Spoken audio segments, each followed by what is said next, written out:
սա մարդու անձնական կյանք մտնել չի, մարդու անձնական կյանքը փորել չի, ես ինքս դեմ եմ դրան, բայց այն ինչ որ արգելված է իրենց իսկ կանոնագրքով, որը նաև իրավաբանական ուժ ունի եւ հղում է կատարվել արդարադատության նախարարությունում գրանցելիս, թող պահեն։ Հիմա Հայաստանի Հանրապետության աշխարհիկ քաղաքացիները կարող են անել այն, ինչը օրենքով արգելված չէ եւ այս համատեքստում տվյալ դեպքում ինչը փոխհամաձայնությամբ է։ Այստեղ որևէ մեկը մոմ չի բռնում եւ առավել եւս որևէ մեկը մոմով կամ մոմիկով կուսություն չի ստուգում։ Թող զգուշ լինեն։ Դրա մասին չի խոսքը։ Հիմա իրենք թող հերքեն, թող ասեն սխալ հարցադրում է։ Մենք ձեր անկողին չենք մտնում։ Մենք ձեր գարշելի անկողին չենք մտնում։ Մեզ բացարձակ հետաքրքիր չի, բայց դուք եթե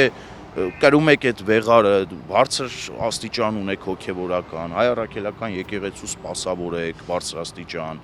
եւ դուք պետքա առաջինը պահեք ձեր կողմից տրված ուխտը եւ խախտում եք, դուք պետքա պրոստը դուրս գաք, ուղղակի դուրս գաք, գնաք բիզնեսով զբաղվեք, շինարարությամբ զբաղվեք, խադավիկ աշխատեք, կավատ աշխատեք, ով ինչ ուզում է, էլի։